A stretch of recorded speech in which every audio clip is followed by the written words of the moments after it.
сабзагул камолова дар интизори дидори набераҳо утоқи хоби онҳоро дар манзилаш омода карда, ҳатто барояшон тӯҳфаҳо харидааст. 5 набераи ин сокини Душанберо тақрибан 2 моҳи қабл аз кишвари ҷангзадаи Ироқ ба Душанбе интиқол доданд. ҳоло набераҳояш дар шумули 84 кӯдаку навраси тоҷикӣ аз Ироқ интиқол шуда дар осоишгоҳи харангон парасторӣ ва табобат мешаванд. Сабзагул интизор дошт ки набераҳояшро мустақим ба ӯ месупоранд. ҳама хонаро ма тайёр кардам.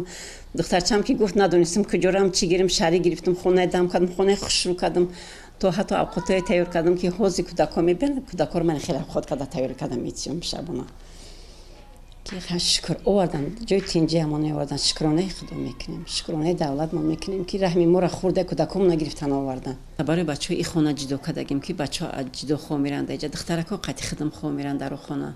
сабзагул ҳанӯз набераҳояшро аз наздик надидааст. бо мақомот суҳбат доштааст, аз омодагӣ ва шароити қабулу тарбияи кӯдакон пурсиданд ва ваъда додаанд ки пас аз анҷоми давраи мутобиқшавӣ набераҳояшро барояш боз мегардонанд. сабзагул барои аз нигоҳи равонӣ мутобиқ кардани кӯдакон ба шароити оромӣ ҳам омодагӣ мегирад. ай вақте ки давҷа самолёт буд, ҷангу ҷанҷол буд, ай тиру самолёт метарсидан, тайёр кардисам хидма ки ма дар пеши аэропорт зиндагӣ мекунам. овози самолёт тайёр, фақат ма дар овози самолёт, шабу рӯз самолётҳо мепаранд. мегум барам нишон тим кӯдакора ки иҷа овози самолёт, иҷа тинҷи амония. кӯдако тайёр шаванд ба ҳамин овоз кӯдакора хидма тайёр кардисам, кӯдакора ҳам хеле дилошна биём ки ай овози самолёт натарсам аю дига.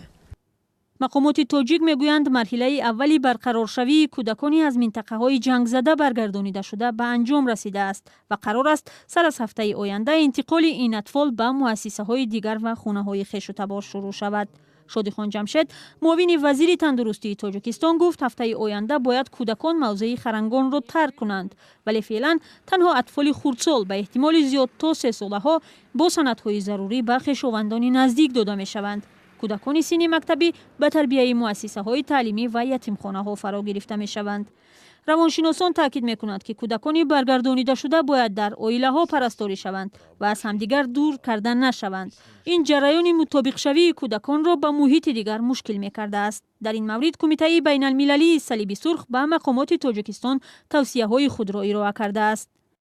Мы уже отправляли рекомендации насчет мо аллакай ба мақомоти ҳукумат тавсияҳо дар мавриди вазъияти кӯдакон, махсусан дар бораи он ки кӯдакон бояд аз ҳам ҷудо карда нашаванд ва дар оилаҳои наздикон парасторӣ шаванд пешниҳод кардаем.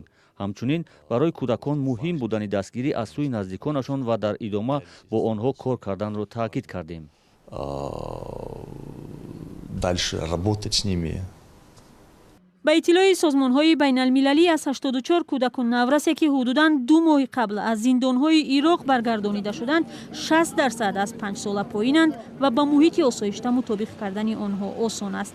боқӣ дар синни мактабӣ қарор доранд. барои идомаи мутобиқсозӣ ва парастории ин кӯдакон кумитаи байналмилалии салиби сурх ба наздиконашон омӯзишҳои фардӣ анҷом додааст.